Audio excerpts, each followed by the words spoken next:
ክሪስታል ፓላስ በአንድ አመቱ ሶስተኛውን ዋንጫ ዛሬ ኮንፈረንስ ሊግ አሸንፎ 1-0 በሆነ ውጤት አሸንፎ በላ ነው ምልማን አስቶን ቪላ ባለፈው በላ ክሪስታል ፓላስ ዛሬ በላ ማንዬ የእንግሊዞች ቀን ነው መሰለኝ አባቴ ወይኔ ጉዴ ነው በለገባር ዋናው ጥያቄ ግን ማን ክሪስታል ፓላስ ከማን ዩናይትድ በፊት ዋንጫ በላ አስቶን ቪላ ከማን ዩናይትድ በፊት ዋንጫ በላ አርሰናል 22 አመት ጠብቆ ከማን ዩናይትድ በፊት ዋንጫ በላ ማን ሲቲ እንደተለመደው ሁለቱን ዋንጫ አፈፋ አረገ ነው ምን ገባ ማን ዩናይትድ መቼ ነው ዋንጫ በለው የብሩኖ ፈርናንዴዝን አሲስቱን ይዘ እንዲገባ ከተማው ያንተ እንደሆነ ልታሳየን ይገባል አዟዙረው እንጂ ምን ሼ ነው ተረዳኝ አይደል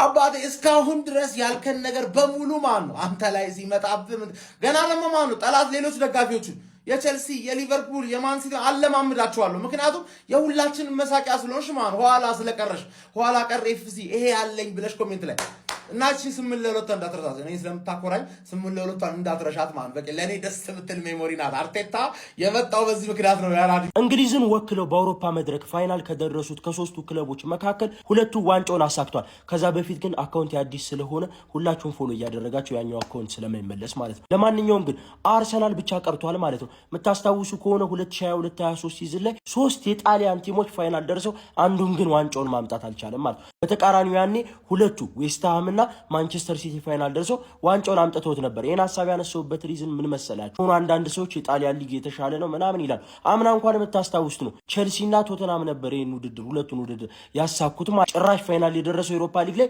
ሁለት የእንግሊዝ ቲም እና የእንግሊዝ ቲም ምን ያክል ጠንካራ ሃርድ ሊግ እንደሆነ የሚያሳይ ትልቅ ምልክት ነው ማለት ነው አርሰናል ከፒኤስጂ የሚያደርጉትን ጨዋታ አርሰናል የሚበለው ከሆነ ሶስት የእንግሊዝ ቲም በአውሮፓ መድረክ ነክሶ ነው የሚመጣው ነገር ግን ፍራንሶች ሃርድ ይመስሉኛል እንደውም ከእንግሊዝና ከጣሊያን ትንሽ ፍራንስ ሃርድ ሊግ ሳይሆን አይቀርም ፍራንሶች ቀልድ ነው እንዲያዛችሁት ለማንኛውም አዲስ አካውንት ስለሆነ ፎሎ ኮፒ ሊንክ ሼር ሪፖስት እያደረጋችሁ ይመቻችሁ ማንን ለማሳጣት ነው ሁለታችሁም የእንግሊዝ ክለቦች በአውሮፓ መድረክ የተገኘውን ዋንጫ ጥረግረግ አድርጋችሁ የምትበሉት ፓላስም ዛሬ እናንተ ኮንፈረንስ ሊግ ለጥፎ 1-0 በሆነ ውጤት እንግዲህ ዋንጫውን በላጅም አሁን እንደምታውቁት ባለፈ ቪላ ዋንጫ እንደበላ ታውቃላችሁ የመጨረሻው እንግሊዝን ወክሎ ተሳታፊው ቡድን ማን ነው አርሰናል የፊታችን ቅዳሜ 1 ሰዓት ላይ ማንን ይገጥማል ፒኤስጂ ማንኛውም ግን ፓላስ በጣም ማይተበቅ ቡድንና ውጤት እያመጣ ነው የሚገኘው ጀው የኤፍኤ ካፑን ድል ታስታውሳላችሁ አሁን ደግሞ ጭራሽ በአውሮፓ መድረክ ሄዶ ዋንጫ ይዞ መጣ ማን ይሄ ቡድንና ኦሊቨር ግራስነር እየሰሩት ያለው ስራ በጣም ድንቅ ነው ድንቅ ነው በነገራችን ላይ ይህ አመት የመጨረሻቸው ነው ለአሰልጣኙና በቀጣይ በትልቅ ደረጃ የምንመለከተው ይመስለኛል ጀባው ይሄንን አሰልጣኝ በትልቅ ደረጃ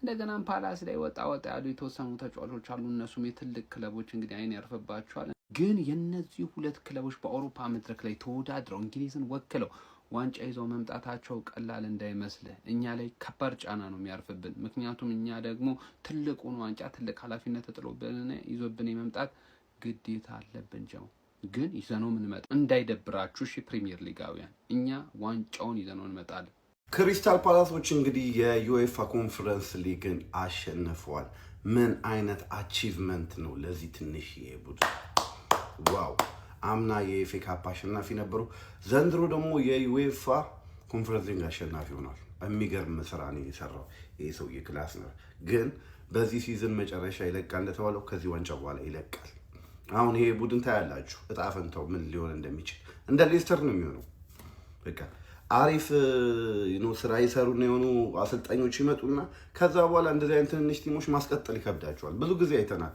ዌስትሃምን ተመልከቱት ዌስትሃም የኮንፈረንስ ሊግ አሸናፊ ነበር የዛሬ 2-3 አመት ዴክላን ራይስ እያለ ግን ተጫዋቾቻቸውን ተቀራመቷቸው 1-2 ዋላቸው ደርጋን ነገር ግን እስካሁን ላመጡት ውጤት ግን የሚገርም በዚህ ትንሽ ቡድን አሜን ተጫዋቾችን እያሳደጉ ምናምን አነስተኛ ዝውውሮችን ያርጉ እንደነ ማቴታ እንደነ ኤዜ እንደነ ኦሊሴ አይነት ተጫዋቾች እንደነ ታይለር ሞርተን ተጫዋቾችን አፍርተዋል። ቢግ አቺቭመንት ለግላስነር ባይ ዘ ወይ ግላስነር የትልቅ ቲም አሰልጣኝ ይሆናል ብዬ አስባለሁ። አይ ሆፕ ለሊቨርፑል ግን እንዳይሆን አንዳንዴ ማለት ነው ጉዳቶች እንኳን ለበጎ ነው ብላችሁ ታምኑኛላችሁ፣ ላታምኑ ትችላላችሁ። ነገር ግን ዦን ፊሊፕ ማቴታ ማለት ነው ትዝ የሚላችሁ ከሆነ በጥር ዝውውር ላይ ማለት ነው ከክሪስታል ፓላስ ጋር እንግዲህ ይለቃል ብሎ ከተጣላ በኋላ ኤሲ ሚላን ሊፈርም ከጫፍ ደርሶ ሜዲካሉ ፌል ካረገበት በኋላ ክሪስታል ፓላስ እንዲቆይ ተገዶ ነበረ፣ ማንም ክለብ ሳይመጣለት ቀርቶ ማለት ነው በረፈደ ሰዓት። ከዛ በኋላ ምን ተፈጠረ? ክሪስታል ፓላሶች እንግዲህ ወሳኙ ቀን ደረሰ። በታሪካቸው ዩሮፒያን ሲዝን እንግዲህ አሳልፎ አያውቁም። እና ይህን ዓመት እንደምታስወስቱ እንግዲህ ክሪስታል ፓላስ ማንቸስተር ሲቲን ያው በስካንድልስ በሆነ ወይ አሸንፎት ቢሆንም ዩሮፓ ሊግ መሳተፍ ይገባው ነበር። ነገር ግን ምን ተፈጠረ? ባለቤታቸው እንግዲህ እንደምታውቁት ሊዮንንና ክሪስታል ፓላስን ኦን ያደርጋል እና ሊዮንም ዩሮፓ ሊግ ይገባሉ፣ ክሪስታል ፓላስም ዩሮፓ ሊግ ገባ። ከዛ ሁለቱም በአንድ ቦታ መግባት አይችሉም፣ አንዳቸውን መምረጥ አለብህ ሲባል ሊዮንን መረጠ። ክሪስታል ፓላስ ደግሞ ኮንፈረንስ ይገቡ። ግን ክሪስታል ፓላስ ሲገቡ ጥርሳቸውን ነክሶ ነበር፣ በእልህ ነበር የገቡት ኮንፈረንስ ሊጉ እናነሳለን በሚል ማለት ነው። እሱንም ደግሞ ማሳካት ችለዋል። እሱ ሲያሳኩ ደግሞ የአሸናፊነቷን ጎል ያገኘው ዦን ፊሊፕ ማቴታ ነው እና በዛሬው ዕለት እንግዲህ 51ኛው ደቂቃ ላይ አደም ዋርተን የመታው ኳስ ከተራረፈች በኋላ ዦን ፊሊፕ ማቴታ መድረስ ችሎ ነበር። ከዛ በኋላ የተለመደችው ቡም ሰለብሬሽን ተደርጋ ነበር እና ምናልባትም ዦን ፊሊፕ ማቴታ ይሄ ፌቲውን ምናልባት ክሪስታል ፓላስ ቤት ቆይ የሚል ነገር እየነገረው ይሁን ብቻ እኔ አላቅም። እሱ ለእናንተ ተውላችኋለሁ ውሳኔውን። ኤኒዌይስ ግን ስንገባለት እንደነገርኳችሁ ቅድም ማለት ነው የፕሪሚየር ሊግ ጥሶ መሄድ በጣም እየተባባሰ መጥቷል። ዩሮፓ ሊግ ላይ እንደምታዩት ነው ማርኬት ቫሉያቸው አንደኛ የነበሩት ያው ኖቲንግሃም ፎረስት ከዛ ሁለተኛ አስተን ቪላ ነበረ። እዚህ ላይ እንደምታዩት እንግዲህ ክሪስታል ፓላስ ነበር ቀዳሚነቱን የያዘው፣ እንደተጠበቀው ማንሳት ችሏል እና ዲፈረንሱ በጣም ሰፍቶ መጥቶ ምናልባት የእንግሊዝ ቲሞች እንግዲህ ቀስ በቀስ ቢውልድ አድርገው የመጧት ጂቲቪ መናት ሰባስባ በጣም ቢውልድ እያደረጉ ብራቸውን በደንብ እያወጡ ከመጡ በኋላ ክሪስታል ፓላስ እንደምታዩት ዩሮፓ ሊግ ላይ ሰንደርላንድ ሲሳተፍ አይተናል። ቦርንሞዝ ይሳተፋል። የሚገርማችሁ ነገር ቦርንሞዝ ማለት ነው ከኤሲ ሚላን በላይ ማርኬት ቫሊዩ አለው ብላችሁ ስኳዳቸው ታምኑኛላችሁ? 500 በላይ ነው። የኤሲ ሚላን ደግሞ 400 ምናምን አካባቢ ነው። ለጁቬንቱስ ራሱ እንደዚህ ነው የሚቀርቡት ቦርንሞዞች በዚህ ሰዓት ማለት ነው፣ ሌላ ነገር ሳይደረግ ትራንስፈር ዊንዶ ላይ እና ለኔክስት ሲዝን ሁላ ያሰጋሉ። በቃ እንግሊዝ ቲሞቹ እንደዚህ ያለው የእግር ኳሱ ሲጀመር በእነሱ ዙሪያ ነው ኦልሞስት ኢቮልቭ እያደረገ ያለው። ያው ፊዚካሊ አሪፍ የሆነ ተጫዋቾች ይፈልጋል፣ በዛውም ቴክኒካል አቢሊቲያቸው የሆነ ያህል መጠን ይፈልጋል። እንደዛ ብቻ እና ሌሎቹ ቲሞች ራሱ ወደ ፕሪሚየር ሊግ የሚጮቱበት መንገድ አዳፕት ማድረግ ሊኖርባቸው ይችላል። አለበለዚያ ግን ዩሮፕ ላይ በተለይ ደግሞ ኮንፈረንስ ሊግ እና ዩሮፓ ሊግ ላይ ዶሚናንስ እየመጣ ነው እና እሱ ነገር የሚቀጥል ይመስላል። እንግዲህ ስፓኒሾቹ ከዚህ በፊት ዶሚኔት አድርገዋል፣ ጣሊያኖቹ ከዚህ በፊት ዶሚኔት አድርገዋል፣ ኢንግላንዶቹ በዚህ አይነት የሚቀጥል ይመስላል። እንግዲህ ይህንን እንግዲህ በሰፊ እንዳመጣላችሁ ከፈለጋችሁ በኤሮፓ ሊግ እና በኮንፈረንስ ሊግ ያለውን ቀጣይ ዓመትም ሊሆን ይችላል ብዬ ማስበውን እንዳመጣላችሁ ከፈለጋችሁ ኮመንት ላይ ማስቀመጣችሁ ዳረሱ። አትሊስት ሻምፒዮንስ ሊግ ላይ ያለው ነገር ሰላማዊ ይመስላል። ግን ፕሪሚየር ሊግ ቲሞች እዛም ቢሆን በዝተዋል። ከላይ የተቀመጡት ብዛታቸው እነሱ ናቸው። ሌሎቹ ያው ጠብጠብጠብ እያሉ ይቀመጣሉ እንጂ እና እሱን ብቻ በደንብ በሰፊ እንዳወራላችሁ ከፈለጋችሁ ኮሜንት ላይ አስቀምጣችሁ ዳረሱ። ክሪስታል ፓላሶች ኮንግራቹሌሽንስ ብለናል። እንግዲህ ይህን ተከትሎ ደግሞ ያው እንደነገርኳችሁ ማቴታ ባገባት ጎል እንግዲህ 1-0 ማሸነፍ ችሎ ነበረ። ክሪስታል ፓላስ ይህ ጨዋታ በተሻለ ሁኔታ ነበር የቀረቡት። ሊዮኔል ሳታት እንግዲህ ትንሽ ፈዘዝ ብሎ ቢሆንም ግን ሰከንድ ሃፍ ከጀመረ በኋላ ክሪስታል ፓላስ በቃ አሸናፊነቱን እንደሚይዝ ያስታውቅ ነበር። 1-0 ከሆነ በኋላ ራሱ 2፣ 3፣ 4 ማድረግ የሚችሉበት ብዙ እድሎችን አብክሎ ነበረ። ነገር ግን በስተመጨረሻ አሸንፎ ወጥቷል። ኦሊቬ ግላስነር ራሱ በሚገርም ሁኔታ ተሸኝቶ ወጥቷል ማለት ይቻላል። ማለት ክሪስታል ፓላስ ቤት እንግዲህ ይቆያል ተብሎ ስለማይገመት ማለት ነው ስለተጣላ እና ኤኒዌይስ እንግዲህ በዚህ መልኩ እንግዲህ ክሪስታል ፓላሶች ሲዝናቸውን አጠናቀዋል። ከዚህ በኋላ ደግሞ ሻምፒዮንስ ሊግ ይጠብቀናል ማለት ነው ቅዳሜ ምሽት። እስቲ እሱን አይተን የምንመለስ ይሆናል። ቀጣይ እስክንገናኝ ድረስ የተለመደው ይመቻችሁ። ክሪስታል ፓላስ የ2025/26 ኮንፈረንስ ሊግ ዋንጫን በስኬት ማጠናቀቅ ችለዋል ማለት ነው። የሚገርም ጨዋታ ነበር የተመለከትነው። የክሪስታል ፓላስ ደጋፊዎች እንኳን ደስ አላችሁ። እኔ በግሌ የክሪስታል ፓላስ ደጋፊ ነበርኩ። ምክንያቱ ደግሞ ኤቤሬቺ ኤዜን የመሰለ ወርቅ ልጅ አሳልፈው ለሚካኤል አርቴታው አርሰናል ከሰጡ በኋላ በጣም የሚገርም ፍቅር ነው የጨመረኝ ለክሪስታል ፓላስ ማለት ይቻላል። በዛ ላይ ለኤዜ ደግሞ የሚያሳዩት ክብር ምናምን ስታየው በጣም በቃ የሚገርም ደጋፊ ነው። ይገባዋል ደጋፊው።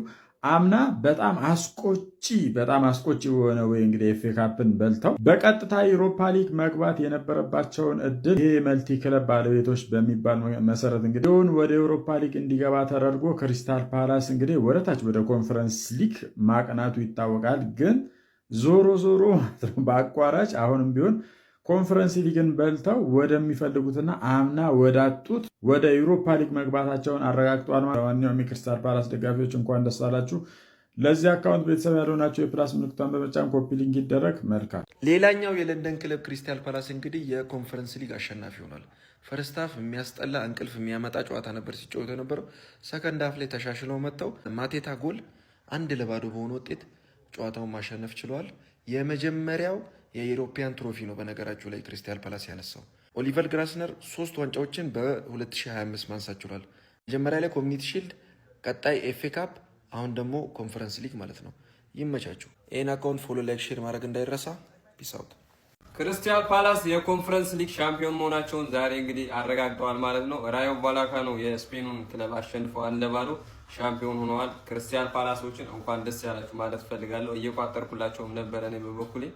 ለማንኛውም ይሄ ኦሊቨር ግላስነር የሚባል አሰልጣኝ በጣም የሚደነቅና የሚችል አሰልጣኝ ነው። ይህንን ቲም ይዞ ነው እንግዲህ ማሳካት የቻለው። አምናም ሊቨርፑል እና ማንቸስተር ሲቲን ፋይናል ላይ አሸንፈው ዌምብሌ ኤፍኤ ካፕ እና ኮሚኒቲ ሺልድ ማሸነፍ ችለዋል። በጣም የሚገርም አሰልጣኝ ነው። ይህንን ቲም ይዞ ነው እንግዲህ። ለማንኛውም እንኳን ደስ ያላችሁ። ለእናንተ ደስ ብሎኛል።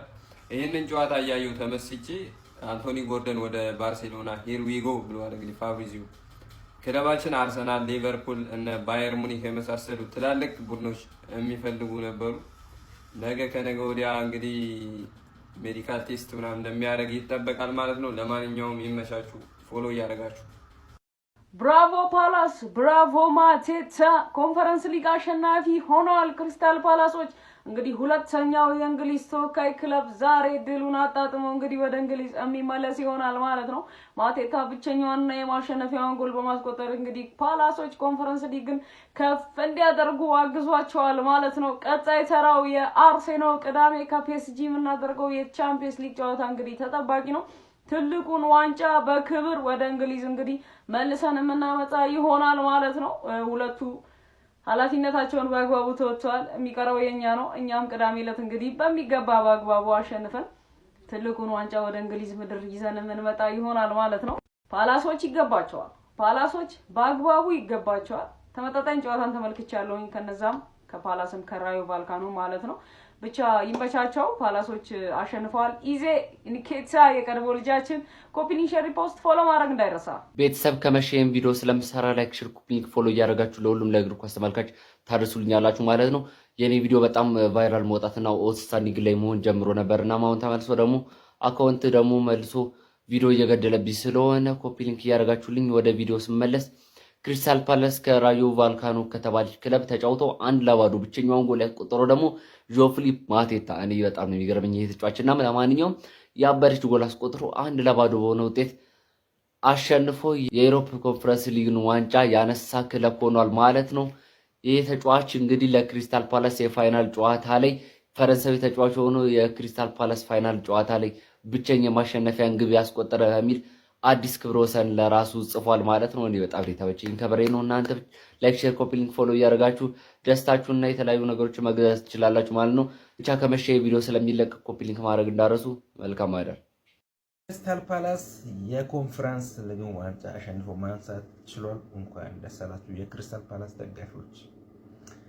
ወደ ዋናው ፖይንት ሲመጣ አሁን የአርሰናል ደጋፊዎች እንግዲህ ብሎ እንድታወሩ አልፈልግም። አሁንም ቦል ማለት ደጋማችሁ ዋንጫ ብታነሱ እናንተ ስለ ማንቸስተር ዩናይትድ የምታወሩበት አንደበት ምንም አይነት የለም።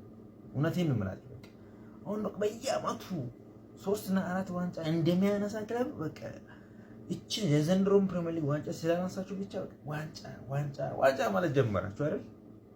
የእንግሊዝ ቡድኖች አልተቻሉም። 2 የአውሮፓ ዋንጫዎች ወደ እንግሊዝ መጥተዋል። ቀጣዩ የአውሮፓ አሸናፊ አርሰናል ይሆናል የሚለው በርካቶችን በጉጉት ተጠባቂ እንዲሆን አድርጓል። ከደቂቆች በተጠናቀቀ የኮንፈረንስ ሊግ የፍጻሜ ጨዋታ የስፔን ራዮ ቫልካኖ ያስተናገደው የኦሊቨር ግላስነሩ ክሪስታል ፓላስ 1-0 በሆነ ጠባብ ውጤት በማሸነፍ የኮንፈረንስ ሊግ ዋንጫን ሻምፒዮን መሆኑን ማረጋገጥ ችሏል። በታሪካቸውም ለመጀመሪያ ጊዜ በአውሮፓ ዋንጫ ማሳካት ችሏል። ከዚህ ቀደም ደግሞ በኢሮፓ ሊጉ እንግዲህ አስቶን ቪላ ፍራይበርግን በማሸነፍ በማሸነፍ የአውሮፓ ሊግ ሻምፒዮን እንደነበር የሚታወስ ነው። አሁን ደግሞ ሁለተኛው የአውሮፓ ሻምፒዮን ቡድን ተለይቷል ማለት ነው። በዚህ ጨዋታ ላይ ለፓላስ ብቸኛውን ጎል 51ኛው ደቂቃ ላይ ማቴታ ነበረ ማስቆጠር የቻለው። በዚህ ጨዋታ ላይ ከዚህ በላይ ጎል ማስቆጠር የሚችሉባቸው አጋጣሚዎች ነበሩ። ውጤቱ የሚገባቸዋል ማለት ይቻላል። ለማንኛውም ኦሊቨር ግላስነር ግን ለፓላስ ትልልቅ የሚባሉ ስኬቶችን እያሳካ የሚገኘው ከዚህ ቀደም የኤፍኤ ካፕ ዋንጫን አሁን ደግሞ በክለቡ የመጀመሪያ የሆነውን እንግዲህ የአውሮፓ ዋንጫን እንዲያሳኩ ማድረግ ችሏል። ኤፍኤ ካፕ የመጀመሪያ ዋንጫ እንደነበረ የሚታወስ ነው። ለማንኛውም እናንተ ስለዚህ ቡድን ምን ትላላችሁ?